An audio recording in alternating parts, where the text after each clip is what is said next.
Hello, classmates. The agenda for today is balance of payments, balance of trade, terms of trade, and devaluation of currency. What is balance of payments? This is a record of all payments between a particular country and other nations during a specific period. Balance of payments accounts, current account, capital account, and financial account.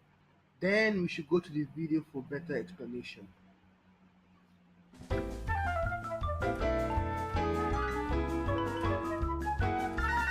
The balance of payments, or BOP, is a record of all payments or monetary transactions between a particular country and other nations during a specific time period.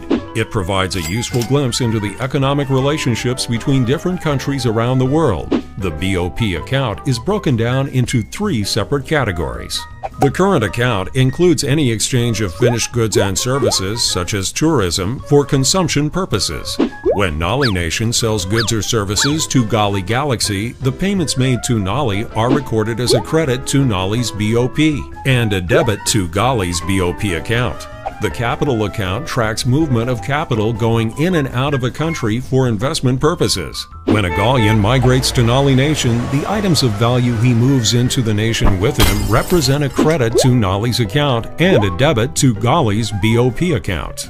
Lastly, the financial account records payment flows related to the change of ownership in international financial assets and liabilities. The flows include direct investment, portfolio investment, and reserve assets, which are purchased and sold only by monetary authorities. When Nalians invest in foreign securities from Gali Galaxy, this effects a debit to Nali's BOP and a credit to Gali's BOP account. A country's BOP should be zero, that is, the current. Let's talk about balance of trade. To put it simply, it's the difference between a country's imports and exports. Let's go to another video explaining this concept.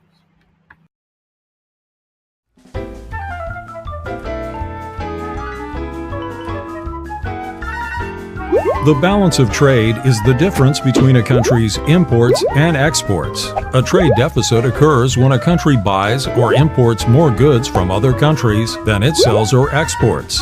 The expenses going out of the country for imports is greater than the income coming in from exports. While a trade deficit could be an indication of less revenue being generated and hence resulting in a lower standard of living in the economy, it could also be a sign of economic expansion. When a country is going through an expansionary stage of its business cycle, aggregate income increases, which can trigger a rise in the demand for imported goods or services. A balance of trade deficit is favorable for domestic consumers as they enjoy a greater selection of goods and services at competing and lower prices. A trade surplus occurs when a country sells more than it buys from foreign markets. This means that the revenue coming into the country from exports is greater than the payments going out for imports. More revenue usually leads to a rise in employment and wages, which is prosperous for any economy. A surplus may also arise when an economy's business cycle is in a contracting stage. In this stage, aggregate income decreases, leading to a subsequent decline in the demand for imported goods. If exports remain unchanged, a surplus emerges. A balance of trade surplus